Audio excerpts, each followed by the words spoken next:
Hello guys, welcome to 5th generation Hobby Shop and welcome to another unboxing and testing. Quick review lang po tayo ng unit. Shoutout natin especially si Sir Alan. Sir, welcome to 5th generation Hobby Shop. Ngayon, quick review and testing lang tayo ng Glock 17 Gen 5 licensed by Umarex. This is Umarex, licensed by Glock, Umarex brand po. Ayan, Glock 17 po. Officially licensed product of Glock. So as you can see, kaya siya licensed product po, ayan o. Meron siyang markings ng Glock 17. So, yung totoong Glock 17, ganito po. Ganito ay tsura po, 1.1 scale, ayan. Pati sa grip, meron din siyang markings ng Glock, pati sa mag base niya. Sa kabilang side, meron din po, officially licensed product of Glock. Yung serial number, tapos ang ganda ng serrations niya, front and rear. Sa unang tingin, hindi mo talaga siya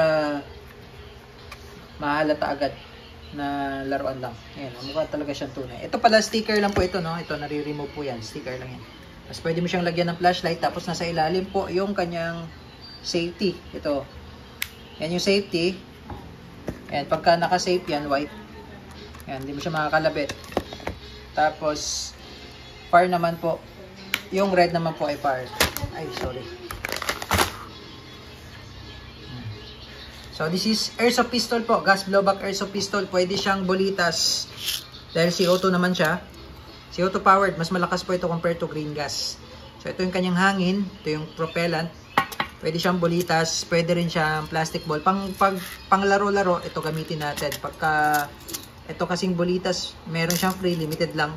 Limited stock. Meron siyang free na airsoft BBs. 4,000 shots. Marami-rami po ito. Pang laro-laro, mas maganda ito gamitin natin. Kaya yung bulitas po, ayan, na may magnet po tayo, ayan. Bulitas po talaga yan. So, mamaya po, yan po ibabala natin. Glock 17 Gen 5 po, may full markings po siya sa slide. Oh.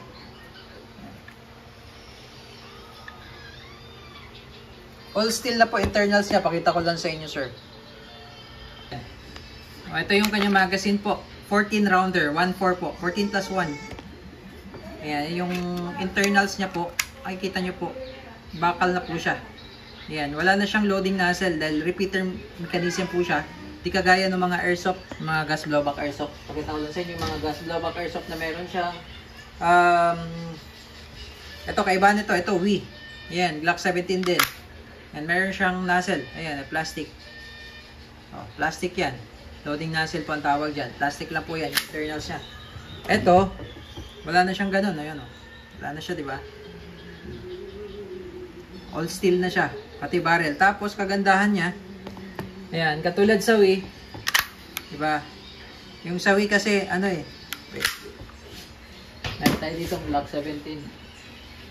Ito, Glock 17 na Gen 5 na Wii. Wii po ito, Wii. Ayan, so maalog pa po yung kanyang barrel. Ayan, maalog. Maalog.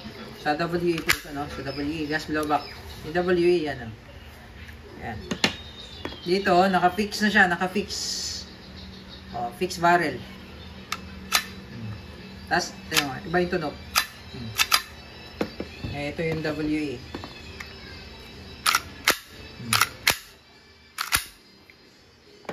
Ito yung sa Umarex. Bakal na bakal. Tapos yung trigger nito, malalim po hanggang dulo po. Yan, hanggang dulo po ang trigger, no? Yan, hanggang dulo po, ano, pagka ganyan-ganyan, hindi po yan puputok. Hanggang dulo po siya. Sagad, okay? So, ito yung magazine, again, 14 rounder, 14 plus 1, 1.4 po, no? Load tayo ng bulitas. So, bulitas.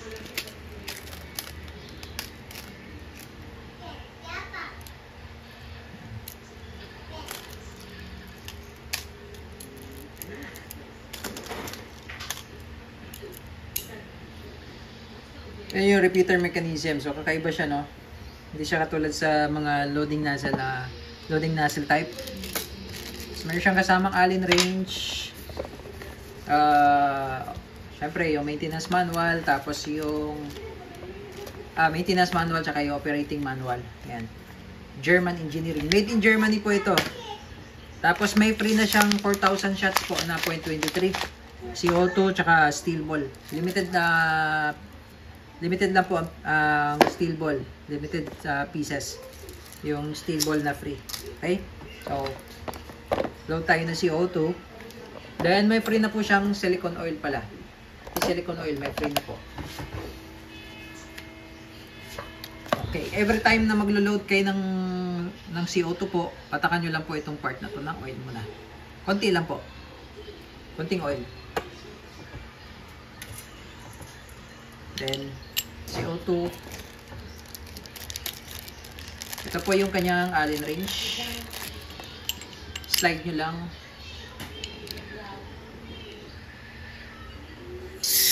Yan. So, kailangan medyo mabilis lang po ang pihit. Pagka pinipihit nyo po, kailangan medyo mabilis at tamang higpit lang po. Ano? Balik. Yan.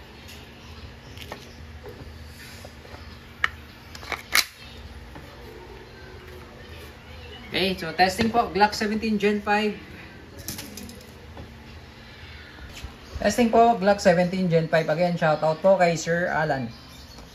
Okay. Gas blowback.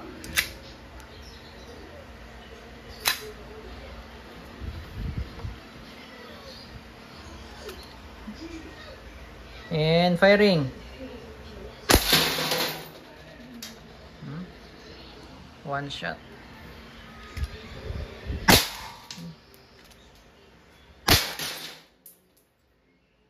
Sobrang lakas pala.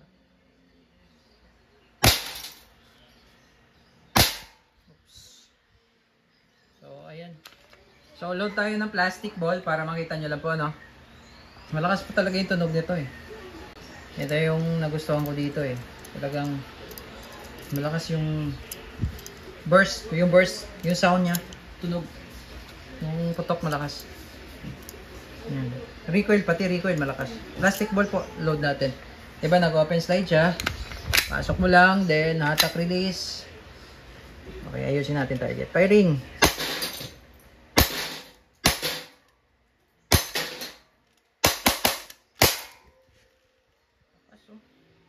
Okay, so release mag. Meron pa pong laman yan. Meron din namin siniship na may laman po. I-release po namin. Okay, so all goods na po. Glock 17 Gen 5. Ganda.